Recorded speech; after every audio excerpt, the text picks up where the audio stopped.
ભરૂચના જાડેશ્વર વિસ્તારમાં આવેલ બીએપીએ સ્વામિનારાયણ મંદિર ખાતે શ્રી રામ જન્મોત્સવ અને ભગવાન સ્વામિનારાયણના જન્મોત્સવ નિમિત્તે ભવ્ય કાર્યક્રમોનું આયોજન કરવામાં આવ્યું હતું।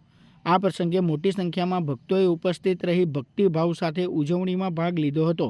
મંદિર ખાતે મહાસભા અને મહાઆરતીનું આયોજન કરવામાં આવ્યું હતું, જેમાં અંદાજે 4000થી વધુ ભક્તોએ ભાગ લીધો હતો। સમગ્ર મંદિર પરિસર ભક્તિમય માહોલથી ગુંજી ઉઠ્યું હતું અને ભજન કીર્તનમાં લીન થયા હતા।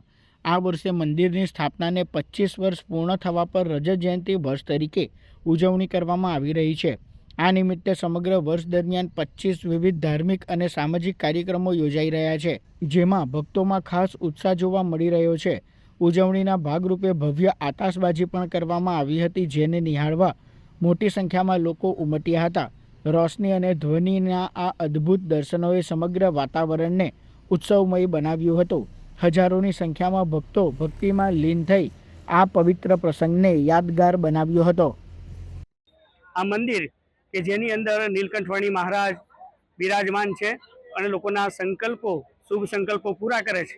ઠાકોરજી, રામકૃષ્ણ, સીતારામ આ તમામ મૂર્તિઓ અત્રે પધરાવેલી છે અને એનું પૂજન થાય છે।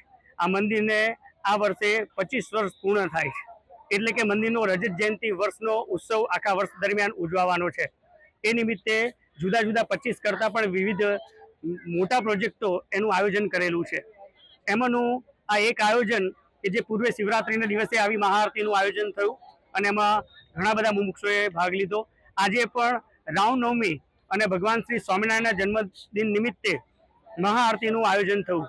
મંદિર મહાઆરતીની અંદર બહેનો, ભાઈઓ, બાળકો, યુવક, યુવતી તમામ થઈને 4045થી પણ વધારે મુમુક્ષુ દર્શનાર્થીઓ સામેલ થયા। તમામને દીવડા આપવામાં આવ્યા હતા અને મંદિરની ચારેય બાજુથી આ મંદિરની આરતી ઉતારવામાં આવી। એટલું જ નહીં, પણ મંદિરની જે 3 સીડી છે ત્યાં ભગવાન શ્રી રામલલાની મૂર્તિ અને ભગવાન શ્રી સ્વામિનારાયણની મૂર્તિ પધરાવી એનું પૂજન પણ કરવામાં આવ્યું અને રામ સ્તુતિનું ગાન પણ કરવામાં આવ્યું।